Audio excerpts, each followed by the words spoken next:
नमस्कार मैत्रिणींनो, शुभांगी रेसिपीजमध्ये आपले सर्वांचे स्वागत। सर्वप्रथम सर्वांना महाशिवरात्रीच्या हार्दिक शुभेच्छा। आज आपण बनवणार आहे उपवासाकरता साबुदाण्याचा वडा।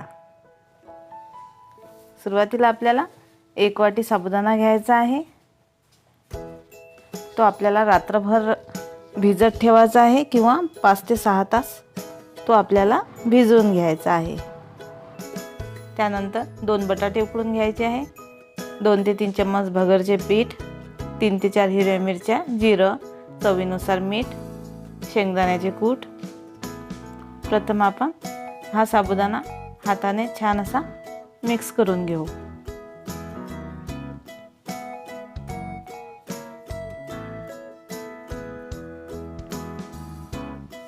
त्यानंतर बटाटे यामध्ये आपण किसणीने किसून घेणार आहे। बटाटे हे उकडताना आपल्याला ते जास्त होऊ द्यायचे नाही।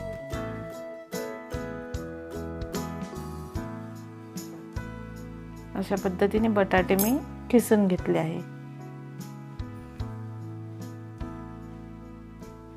यामध्ये 2 चम्मच भगरचे पीठ घातले आहे,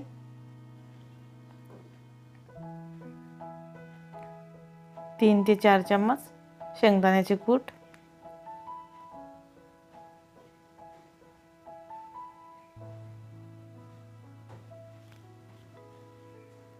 अर्धा चम्मच जिरं। जर तुम्ही उपवासाला जिरं खात नसाल तर तुम्ही स्किप करू शकता। त्यानंतर 3 ते 4 हिरव्या मिरच्या यामध्ये टाकायच्या आहेत, चवीनुसार मीठ किंवा यामध्ये सेंधी मीठ सुद्धा तुम्ही टाकू शकता। आता हे सर्व आपल्याला हाताने मिक्स करून घ्यायचं आहे।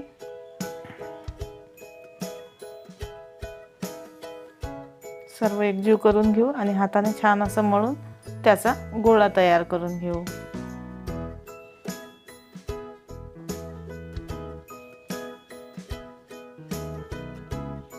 अशा पद्धतीने साहित्य घेतले तर आपला जो साबुदाणा वडा आहे तो अजिबात तेलकट होणार नाही किंवा तेलामध्ये फुटणार सुद्धा नाही।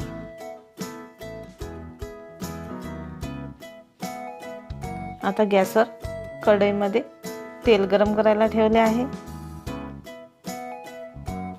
आता याचे छोटे छोटे गोळे करून घ्यायचे आहेत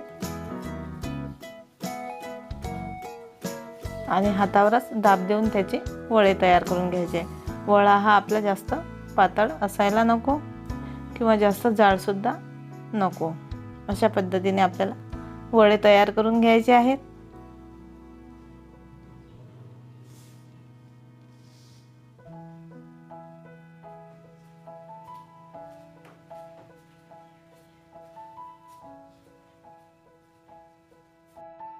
अशा पद्धतीने सर्वच वडे आपल्याला तयार करून घ्यायचे आहेत। तेल सुद्धा गरम झाले आहे। यामध्ये आता आपल्याला हे वडे तळून घ्यायचे आहेत। वडे तळताना आपल्याला मध्यम आचेवरच तळून घ्यायचे आहेत।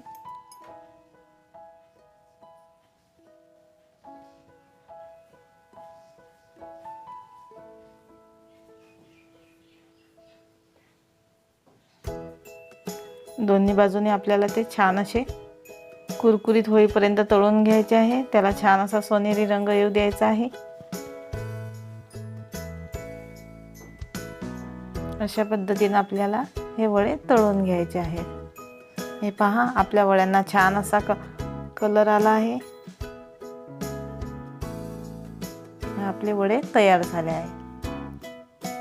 अशाच पद्धतीने आपल्याला सर्व वडे हे तळून घ्यायचे आहेत। अशा पद्धतीने आपले हे वडे तयार झाले आहे। लहानांपासून तर मोठ्यांपर्यंत सर्वांनाच हे वडे नक्कीच आवडतील। अशाच साध्या व सोप्या नवनवीन रेसिपी पाहण्याकरता शुभांगी रेसिपी या चॅनलला लाईक आणि सबस्क्राईब जरूर करा।